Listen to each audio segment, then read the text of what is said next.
ማንንም ሰው ለምንድነው እስኪ ቆይ ለምንድነው ከመሬት ተነስተን ሀብታም ያሉን ነው? ለምን ይመስላል? ዋጋ ስለሚያስከፍል ነው አይደል? ገንዘብን ማግኘት እንዲህ ቀላል አይደለም። ጥበብን የማግኘት ያህል ነው ብዬ አስባለሁ። ስፔሻሊ ደግሞ በዚህ ዘመን ጥበብን የማግኘት ያህል ነው ብዬ አስባለሁ ገንዘብን ማግኘት። ገንዘብ ደግሞ ምን ያህል ፓወር እንዳለው ለማየት ይሁን ፈጣሪህን የፈጠረህን አምላክ እንኳን ያስክዳል ገንዘብ። ስለዚህ በዚህ ልክ ይሄንን ያህል ፓወሩ ይሄን ያህል ድረስ ከሆነ እጃችን ላይ ሲገባ ያንን መቆጣጠር እንችላለን ወይ? ሁላችንም ይመስለኛል እውቀት ብለን ተከራክረናል። እኔ ግን አሁንም ድረስ አላፈነገጥኩም። ያኔም እውቀት ብዬ ነው የተከራከርኩት። አሁንም እውቀት ባይ ነው። ከህይወት የምታገኘው እውቀት የሆነ አባት ጠይቀህ ምናምን የህይወት ዘመን ሙሉ እውቀትን ልታገኝ ትችላለህ። አወክ ማለት ግን ኖርከው ስሜቱን አጣጣምከው ማለት አይደለም አይደለ?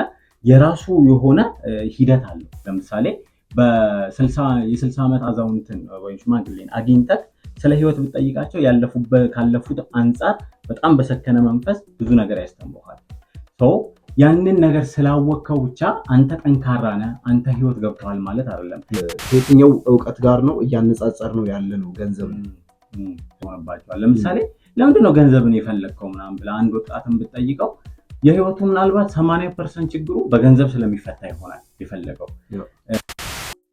መሬት እያየ ሌላ ገንዘብ ፍለጋ።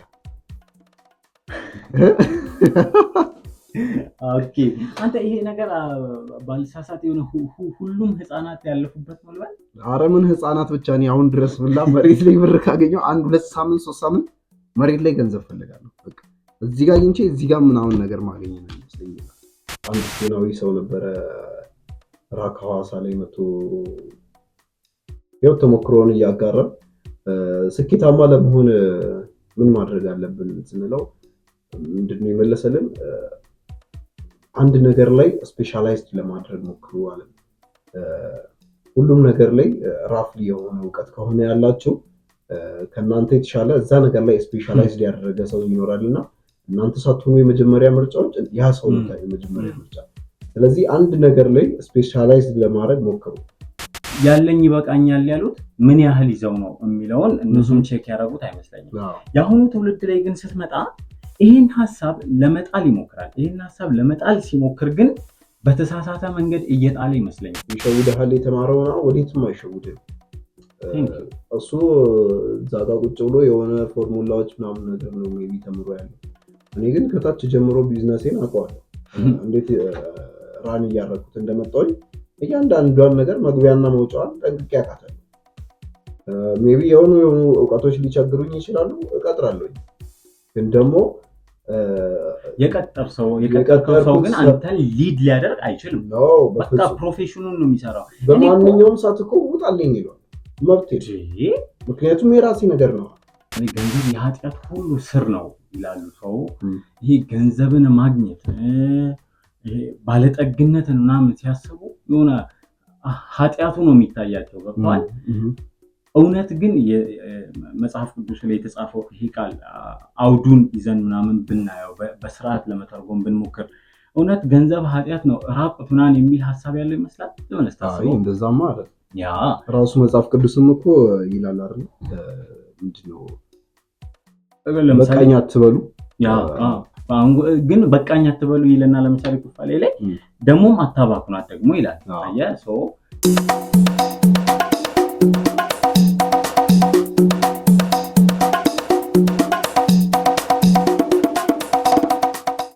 አዲስ ልጅ እያለ ገንዘብ አግኝተህ ታውቃለህ? መሬት ላይ 5 ብር አግኝታል? አንተ ገደቢስ ነው ማለት ነው። በትንሹ ነው ያገኘው። አንተ ትልቅ ነበርኩ ያኔ እኮ። አዎ ለነገሩ ትልቅ ነበር። ግን እስቲ የገንዘብን ኃይል ላሳይክ ዛሬ። እሺ 5 ብር ያገኘህበት ቀን ታውቀዋለህ አይደል? 5 ብር። እሺ ከዛ በኋላ ስንት ሳምንት እንትን ብለሃል? መሬት እያየ ሌላ ገንዘብ ፍለጋ። ኦኬ አንተ ይሄ ነገር ባልሳሳት የሆነ ሁሉም ህፃናት ያለፉበት ነው ልበል? ኧረ ምን ህፃናት ብቻ ነው አሁን ድረስ ብላ መሬት ላይ ብር ካገኘው 1-2 ሳምንት 3 ሳምንት መሬት ላይ ገንዘብ ፈልጋለሁ። በቃ እዚህ ጋር አግኝቼ እዚህ ጋር ምናምን ነገር ማገኘት ነው ይመስለኛል። ለምን ይመስላል? ትልቅ ኃይል አለው ብዬ አስባለሁ።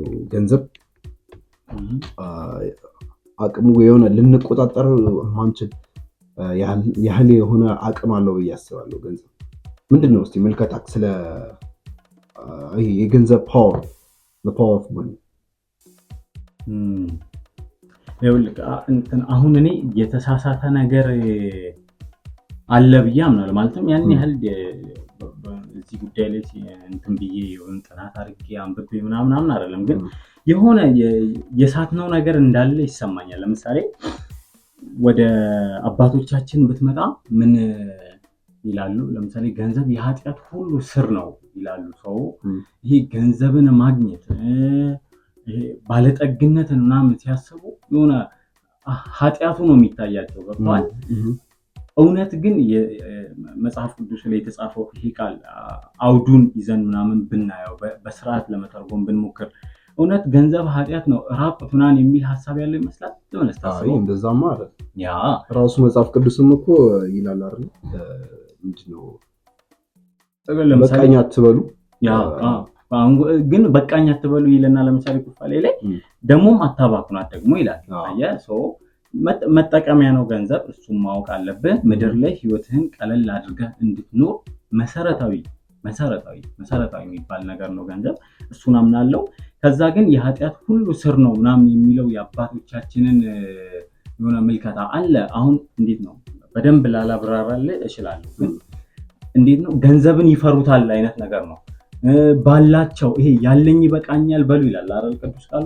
ሰው የሆነች ጥቂት ገንዘብ ምናምን ሲያገኙ ተመስገን ብለው በሷ አመስግነው በቃ ትልቅም ባለጠግነት ሳይሹ ምናምን ኖረዋል። እውነታው እሱ ነው። አሁን ይሄንን ተከራክረው ልታሸንፈኝ እንችላለን። ኖ የለም እንደዛ ምናምን ብለህ ላሳያ አልችልም። ግን ቤተሰቦቻችን ከምር ዲቴል ብናያቸው ምናምን አስተሳሰባቸውን ለመቃኘት ብንሞክር እንደዛ ነው። የሆነ ያለኝ ይበቃኛል ምናምን ከዛ በቃኝም እንልመድ እግዚአብሔር ይባርክልን ምናምን ይላሉ። ኦፍኮርስ ያን ማለታቸው ተገቢ ነው። ነገር ግን ያለኝ ይበቃኛል ያሉት ምን ያህል ይዘው ነው የሚለውን እነሱም ቼክ ያደረጉት አይመስለኝም። የአሁኑ ትውልድ ላይ ግን ስትመጣ ይህን ሀሳብ ለመጣል ይሞክራል። ይህን ሀሳብ ለመጣል ሲሞክር ግን በተሳሳተ መንገድ እየጣለ ይመስለኛል። ለምሳሌ ገንዘብ ነው የኃጢአት ሁሉ ስራ አይደለም በሚል አይነት ወይንም ቃሉን በሚጣረስ አይነት እነዛውን ቃሉን ለማክበር በሞከሩት ልክ የሆነ ከቃሉ ርቀዋል። እነኝም ደግሞ ቃሉን ለማቅለል በሞከሩ ልክ ደግሞ ገንዘብ እውነትም የኃጢአት ስር ይሆንባቸዋል። ለምሳሌ ለምንድነው ገንዘብን የፈለግከው ምናምን ብለህ አንድ ወጣትን ብትጠይቀው የህይወቱ ምናልባት 80% ችግሩ በገንዘብ ስለሚፈታ ይሆናል የፈለገው። እና ደግሞ አሁን ይሄ ግሎባላይዜሽኑ ምናምን ፉክክሩ ብዙ ነገሩ ምናምን ያለው ኑሮ ውድነት ራሱ ገንዘብን በጣም አሳደህ እንድትይዝ ምናምን የሚያደርግበት ዘመን ነው። ማንም ሰው የበታች መሆንን አይፈልግም። ስለዚህ ገንዘብን አሳዶ ለመያዝ በሚሄዱበት ይሄ ርቀት ኃጢአቱን፣ ጭካኔን የሆነ ትንሽዬ ደግሞ ከሰብና ወጣ ማለትን ምናምን እየተማሩ ሳይሆን አክቹዋሊ እየተማርኩ ነው። እኔም ራሱ ማለት የሆነ ያህል ጨካኝ እየሆንኩ ነው። የሆነ ያህል ሰውነቴን ለማጣት እየሞከርኩ ነው። ግን ደግሞ ገንዘብን መፈለግም በእውቀት ሲሆን ደስ ይላል፣ ወይም ጥሩ ነው። በእውቀት ሲሆን ወይም በእውቀት ስትታገዝበት ጥሩ ይመስለኛል። ከምንም በላይ ገንዘብን ከማግኘት በላይ እውቀትን ማግኘት ለእኔ የተሻለ ነው ብዬ አስባለሁ። ይህ ስለ ታስታውሳለህ ልጅ እያለ ከእውቀትና ከገንዘብ? አዎ በደንብ ነው እንጂ ምን ብለህ ተከራከርክ? እኔ አልዋሽም፣ በሰዓቱ እውቀት ነበር ያልኩት። ሁላችንም ይመስለኛል እውቀት ብለን ተከራክረናል። እኔ ግን አሁንም ድረስ አላፈነገጥኩም። ያኔም እውቀት ብዬ ነው የተከራከርኩት፣ አሁንም እውቀት ባይ ነው። ኦኬ ከምን አንፃር? ይኸውልህ አሁን እኔ እንደውም ገንዘብ ከሚሉት ወገን ነኝ። ግን ያንተ ፐርስፔክቲቭ ምንድን ነው? ማለት እውቀት አያስፈልግም አይደለም፣ ግን ሞር ለገንዘቡ ማደላ አይነት ሰው ሆኛለሁ። እኔም እኮ ገንዘቡ አያስፈልግም ሳይሆን እውቀት ሲባል ስፔሲፊክ ቢደረግልን ሞር የተሻለ ነው ብዬ አስባለሁ። ለምሳሌ አሁን ሁላችንም የሆነ ያህል ገንዘብን እንሻለን አይደለ? በጣም ሚሊዮነር መሆን ቢሊዮነር መሆን የብዙዎቻችን በተለይ ደግሞ የአሁን ዘመን የወጣቱ በጣም መሰረታዊ ከሚባሉ ፍላጎቶቹ መሀል እሱ ነው፣ ሀብታም መሆን ማለት ነው። የሆነ በማናውቀው መንገድ ጀስት በቃ አገኘኸው የሆነ ያህል ገንዘብ እጅግ ላይ ገባ መቆጣጠር እችላለሁ ብለህ ታስባለህ? እውቀት ከሌለኝ አይመስለኝም። አዎ እኔ አሁን ስፔሲፊክ ይደረግልን ያልኩ ያንን ነው። የትኛው እውቀት ነው ከየትኛው እውቀት ጋር ነው እያነጻጸር ነው ያለ ነው ገንዘብ ነው። ይሄ አካዳሚካል የሆነውን እዚህ ክላስ ጠዋት 2 ሰዓት ገብተን እስከ 9 ሰዓት ምናምን ተምረን ወተን ምናምን ይሄ ማንም ያጠናውን ጥናት እያስተማሩን እየደጋገሙብን የምንማረውን እውቀት ያንን እውቀት ሳይሆን በተለያየ መንገድ እናገኛለን አይደል? እውቀትን ህይወት ተኮር የሆኑ ማለት ነው። ኦፍኮርስ ያኛውን እኮ አካዳሚካል ነው ህይወት ተኮር አይደለም ማለት አይደለም፣ ግን ቶታሊ አሁን በዛ ሂደት ውስጥ ያለፈ ሰው ብዙዎቹ ኢትዮጵያውያን አልፈዋል። በእርግጠኝነት ይሄ ከተማው ላይ ያለ ማህበረሰብ ግን ምን ያህል ነው ያገኙት እውቀት ስትል ግን ከበፊቶቹ አንጻር ስታይ የበፊቶቹ እውቀትን እንዴት ነበር ለማግኘት ይታገሉ የነበረው? መጽሐፍትን ያገላብጣሉ፣ ከአዛውንት ስር ቁጭ ብለው ይማራሉ። በቃ የተለያዩ ነገርን ጋዘር ያደርጋሉ። ኢቭን አሁን ላይ እንኳን ከተለያዩ ነገሮች የሚያነብ እውቀቶችን ለማግኘት የሚሻ በቃ እዚህም እዛም የሚል እውቀትን ለማግኘት የሚሯሯጥ ሰው እና ይሄ አካዳሚካሊ ሄዶ ቁጭ ብሎ በስርዓት ወንበር ላይ ተቀምጦ ወንበር አሙቆ ከተማረው የትኛው ጭንቅላቱ ሰፋ ያለ ይመስላል? ንጻሬ ውስጥ ሁላ አይገባም አይደለ? ሜቢ ስለ አንተ ኬሚስትሪ የሆነ ፎርሙላ ምናምን ነገር ልታቅ ትችላለህ። ያ ግን ስለ ህይወት ከአንተ የተሻለ ነገር ያውቃል፣ እጅጉን የራቀ ማለት ነው። የገንዘብ ፓወር ደግሞ ብዙዎቻችን ብዙ ችግራችን የሚፈታው አሁን ላይ ያለ ችግራችን የአብዛኞቻችን ችግር ሊፈታ የሚችለው በገንዘብ ነው። ቅድም እንዳልከው 80% የሚሆን ችግራችን ሊፈታልን የሚችለው በገንዘብ ነው። ገንዘብ ደግሞ ምን ያህል ፓወር እንዳለው ለማየት ይህን ፈጣሪህን የፈጠረህን አምላክ እንኳን ያስክዳል ገንዘብ። ስለዚህ በዚህ ልክ ይሄንን ያህል ፓወሩ ይሄን ያህል ድረስ ከሆነ እጃችን ላይ ሲገባ ያንን መቆጣጠር እንችላለን ወይ? ይሄ ምንድነው ሰክሰስ እኮ የሆነ ተራራ ጫፍ ላይ መውጣቱ ብቻ አይደለም አይደል? ይሄ ፕሮግረሱ አለ አይደል? ከፍታው ዝቅታው ምናምን የምትወድቀው መነሳት ምናምን ያ ነው ሰክሰስ ብዬ እኔ ማምነው። በዛ ውስጥ ያላለፈ ገንዘብ እጃችን ላይ ቢገባ ያንን መቆጣጠር አቅቶን ህይወታችን እስከ ማጣት ድረስ እንደርሳለን ብዬ አምናለሁ። ስለዚህ ያንን ኮንትሮል ለማድረግ የእውቀት አድማሳችንን ወደ ተለያየ አቅጣጫ ማስፋት አለብን ብዬ አስባለሁ። አዎ፣ ግን ገንዘብ ገንዘብ የራሱ የሆነ እውቀት የለውም ብለህ ታስባለህ? ማለትም እንትኑን አይደለም ይሄ ገንዘብ የሚገኝበትን ሳይንስ ምናምን አይደለም። ግን ማንም ሰው ለምንድን ነው ከመሬት ተነስተን ሀብታም ያሉን ነው? ለምን ይመስላል? ዋጋ ስለሚያስከፍል ነው አይደለ? ገንዘብን ማግኘት እንዲህ ቀላል አይደለም። ጥበብን የማግኘት ያህል ነው ብዬ አስባለሁ። ስፔሻሊ ደግሞ በዚህ ዘመን ጥበብን የማግኘት ያህል ነው ብዬ አስባለሁ ገንዘብን ማግኘት። ማለትም ገንዘብን ኢዝሊ ልታገኝ ትችላለህ፣ ግን እንዴት ማግኘት እንዳለበት ማወቅ አለብህ ምናምን። እሱም ራሱን ችሎ እውቀት ነው። ነገር ግን ገንዘቡን ለማግኘት ስትሄድ ገንዘቡ የሚሰጥህ እውቀት ያለ አይመስልህም? ያ እውቀት ለምሳሌ አካዳሚካል ላይሆን ይችላል።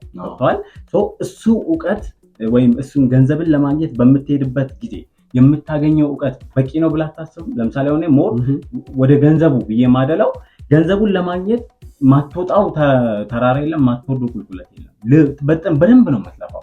በተለይ በዚህ ዘመን ኦፍኮርስ ገንዘብ ማግኘት በጣም ቀላል ነው፣ ግን ደግሞ ቀላል የሚሆነው ከሆነ ጊዜ በኋላ ነው አይደል?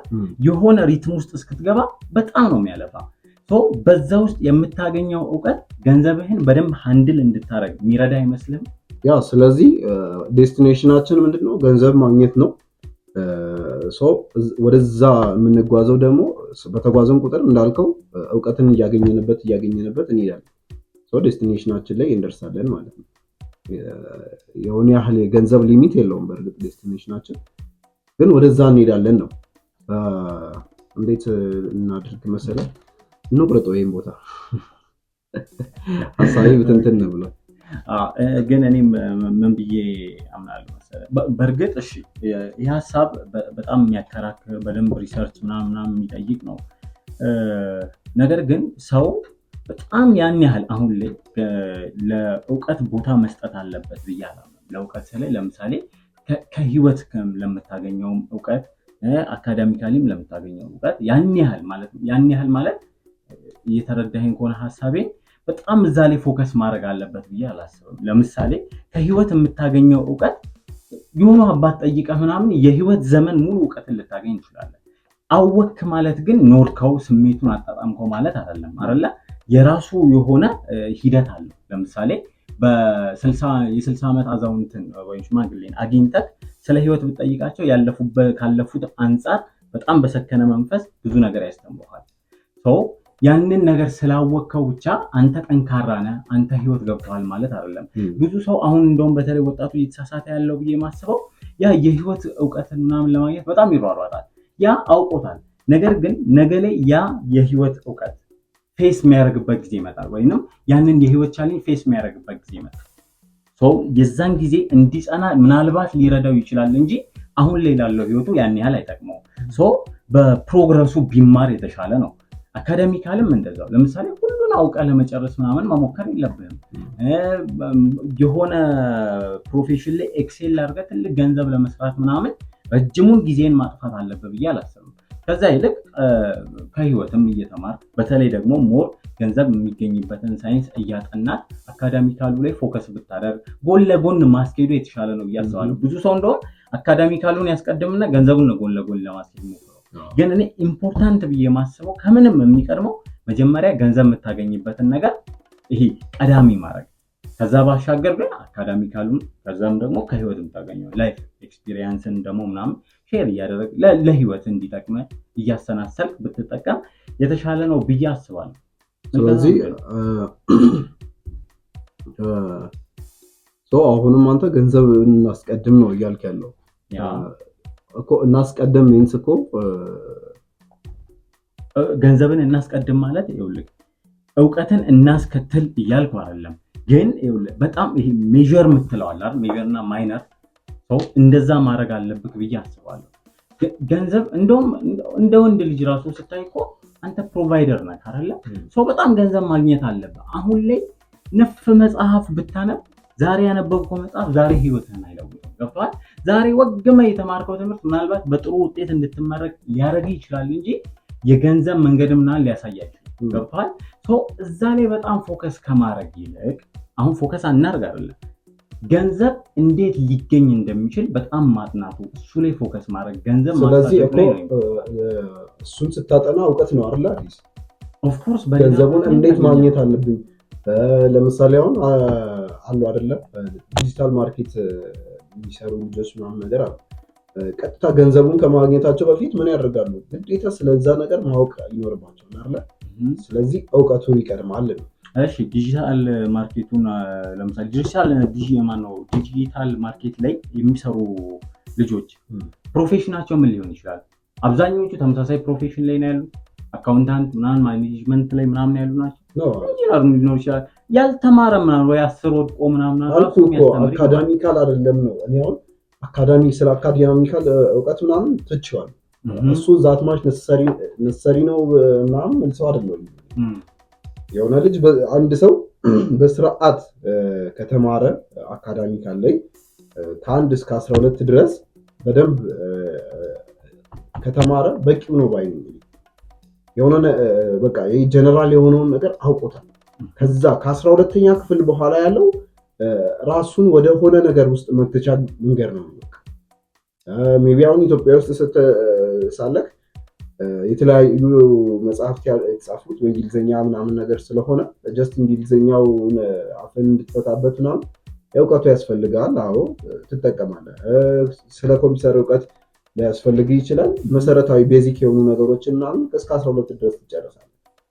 ሳምቲንግ የሆኑ ነገሮችን በቃ እስከ 12 ሁሉንም ያጠቃለለ ነገር ስለሆነ እስከ 12 ድረስ ያለው ኖርማል ጀስት በቃ ተማረው እወቀው።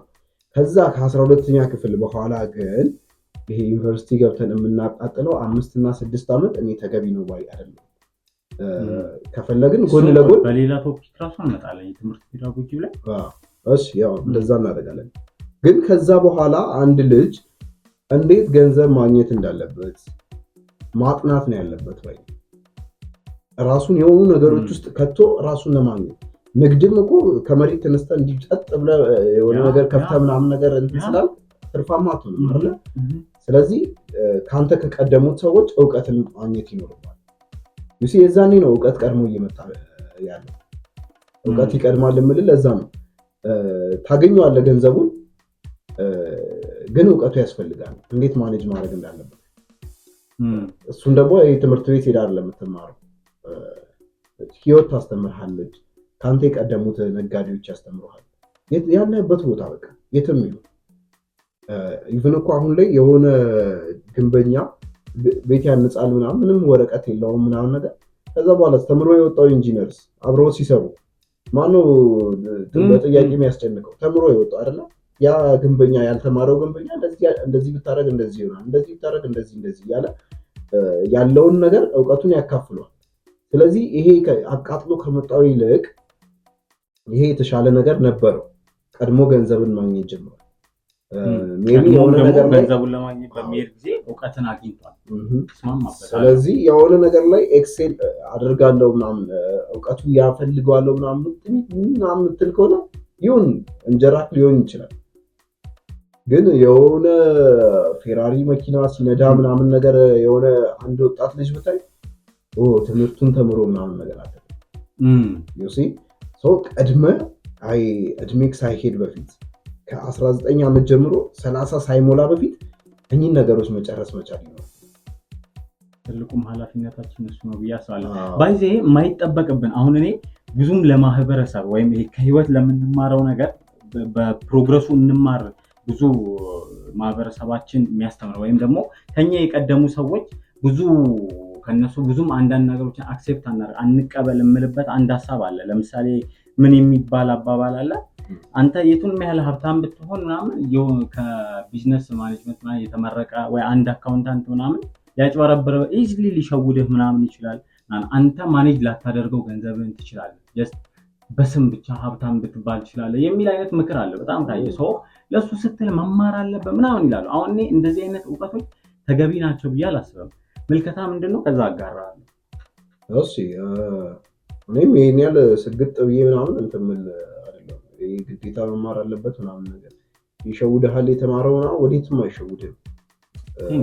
እሱ እዛ ጋር ቁጭ ብሎ የሆነ ፎርሙላዎች ምናምን ነገር ነው ሜቢ ተምሮ ያለው። እኔ ግን ከታች ጀምሮ ቢዝነሴን አውቀዋለሁ። እንዴት ራን እያደረኩት እንደመጣሁኝ እያንዳንዷን ነገር መግቢያና መውጫዋን ጠንቅቄ አውቃታለሁ። ሜቢ የሆኑ እውቀቶች ሊቸግሩኝ ይችላሉ፣ እቀጥራለሁ። ግን ደግሞ የቀጠር ሰው ግን አንተን ሊድ ሊያደርግ አይችልም። በቃ ፕሮፌሽኑን ነው የሚሰራው። በማንኛውም ሰዓት እኮ ውጣልኝ ይሏል መብቴ። ምክንያቱም የራሴ ነገር ነው። ይሄ ምሳሌም ተደርጎ እኮ አንዳንዴ መቅረብ የሌለበት ነገርም እኮ ምሳሌ አድርገው እኮ የሚያቀርቡት ግራ እኮ ነው የሚገባኝ። እስኪ አስበከዋል? እንዴት በምን ቃል ላስረዳህ? አይ ብቻ የማይሆን ነገር ነው። አንተ ኦነሩ እያለክ አንተ ከታች ከመሰረቱ ጀምሮ እያንዳንዱን ነገር የምታውቀው ስለ መስሪያ ቤትህ ወይ ስለ ድርጅት whatever it is በቃ እያንዳንዷን መግቢያና መውጫዋን የምታውቀው አንተ እያለክ በገንዘብ የቀጠርከው ሰውዬ ሊያጭበረብር ምናምን ነገር ሊሞክር ከፈለክ ደግሞ ሌላ ተቀጥርና ቼክ አድርገው ምናምን ኢቭን ደግሞ አይጠበቅብህም ነው ማለትም ይኸውልህ አሁን ከሀብት ጋር የማይገናኘን ኢሹ ግዴታ አምጥተው የሆነ ሲለጥፉት ታያለህ። አንተ አይጠበቅብህም። አካውንታንት መሆን የለብህም። ለራስህ ድርጅት ገብቶሃል አይደለ? በቃ ኦነርና ሊድ ማድረግ ካለብህ በቂ ነው። ሌላውን ሌላ ሰው እኮ ይሰራል። ገብቶሃል? እስኪ አስበው ትላልቅ ድርጅትን ሊድ የሚያደርጉ ኦነሮች፣ የትላልቅ ቢዝነስ ኦነሮችን ተመልከታቸው። ሁሉም ነገር ላይ እውቀት አላቸው እንዴ? ራፍሊ ነው እውቀታቸው። ሰው ከዛስ ኮንትሮል ግን ማድረግ ይችላሉ። እሱ ላይ ፎከስ ካደረግ በቂ ነው። እናም ደግሞ ሰውነን ጉድለት አለብን፣ ይሄን ማመን አለብን። አይጠበቅብንም ሁሉንም ነገር ለማወቅ። በተለይ ደግሞ ገንዘብ ነክ ነገር ላይ ጥቃቅኗን ነገር ምናምን መማር ዲቴል ማወቅ አይጠበቅብንም። በቃ አንተ እንዳልከው ሰው ትቀጥራለህ። ያ ሰው በስርዓት የማይሰራልህ ከሆነ ኢቭን ሌላ ሰው ቀጥሮ ኦዲት ታስደርጋለህ። ገንዘብ ምናምን ደግሞ ፍሎመንቱን አንተ ላይ የመሰረተው ድርጅትን እንዴት ፍሎ እያደረገ እንደሆነ ታውቃለህ። እንዴት ነው የምትጨረበው? መቼም አይገባኝም። ስለዚህ እንደኔ ሀሳብ ምንድነው ይሄ አካዳሚካል የምንለው ሳይሆን ከተለያዩ ነገሮች እውቀትን መሻት ጀነራል የሆነው ኖሌጅ ማግኘት መቻል ይኖርብናል። አጠቃላይ ያለውን ነገር ካወቅን በኋላ ደግሞ ምን ላይ ስፔሻላይዝድ ማድረግ አለብኝ የሚለውን ወስነን ሁሉም ነገር ላይ መሮጥ መልካም አይደለም። አንድ ስፔናዊ ሰው ነበረ ራክ ሐዋሳ ላይ መጥቶ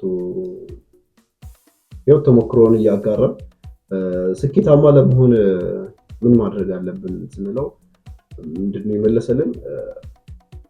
አንድ ነገር ላይ ስፔሻላይዝድ ለማድረግ ሞክሩ አለ። ሁሉም ነገር ላይ ራፍሊ የሆነ እውቀት ከሆነ ያላችሁ ከእናንተ የተሻለ እዛ ነገር ላይ ስፔሻላይዝድ ያደረገ ሰው ይኖራልና እናንተ ሳትሆኑ የመጀመሪያ ምርጫዎች ያ ሰው የመጀመሪያ ምርጫ። ስለዚህ አንድ ነገር ላይ ስፔሻላይዝድ ለማድረግ ሞክሩ። ሁሉም ቦታ ላይ እጃችሁን አትክተቱ ብሎናልና ቀለል ያለ እውቀት ይኖርሃል። ከዛ የሆነ ነገር ላይ ግን አድምተ እውቀት አለ ማለት ሰው ማንም እንትን ሊል አይችልም። ሊገዳደር ነው የሚባለው አማርኛው አይችልም። በቃ ማንም አያስቆምም።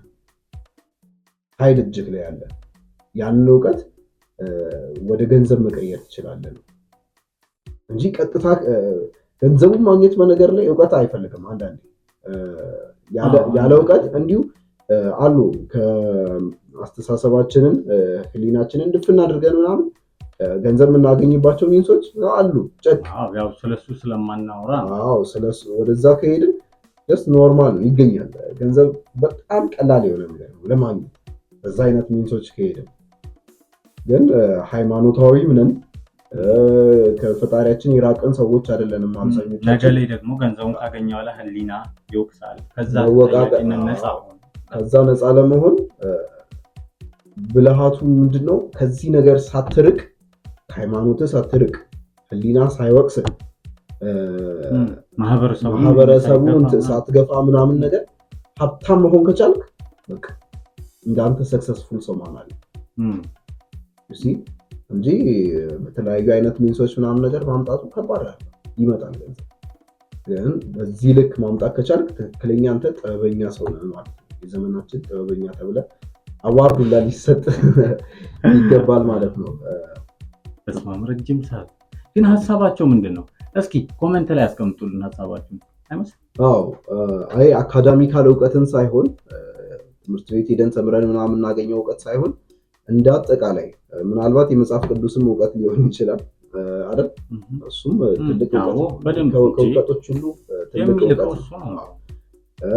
ከዛ ከተለያዩ መጽሐፍት የምናገኘው እውቀትም ሊሆን ይችላል። በቃ እውቀት የተባለ ነገር ሁሉ ማለት ነው። እሱ ይቀድማል ወይንስ ቀጥታ ገንዘቡን ማግኘት ይቀድማል? ገንዘቡ የሚያስተምረን ይበልጣል ወይንስ አካዳሚካሊ ገብተን ተምረን የምናገኘው እውቀት ይበልጣል? ሀሳባችሁን እናንተ አጋሩ። ይሄን ስንል ግን አካዳሚካል የሆኑ እውቀቶች ገንዘብ አያስገኙም እያለን እንዳልሆነ ይሰመርልን። እኛ ስለ አብዛኛው ህዝብ ነው እያወራን ያለ ነው እንጂ ጥቂቶችማ እኮ በዛ መንገድ ሄደው እኮ ስኬታማ የሚሆኑ አሉ። እነሱ ጋር ገብተን እያወራን አለም። አብዛኛው ወጣት ግን ገብቶ ተመርቆ ከወጣ በኋላ ህይወትን ከዜሮ ነው እየጀመረ ያለው። ከዛ ወጣት አንጻር የእናንተ መልከታ ምንድን ነው? አስቀምጡ። ሰናይ ጊዜ ይመቻችሁ። ይቆየን። አታበላሽ። በቃ አግኝቼዋለሁ።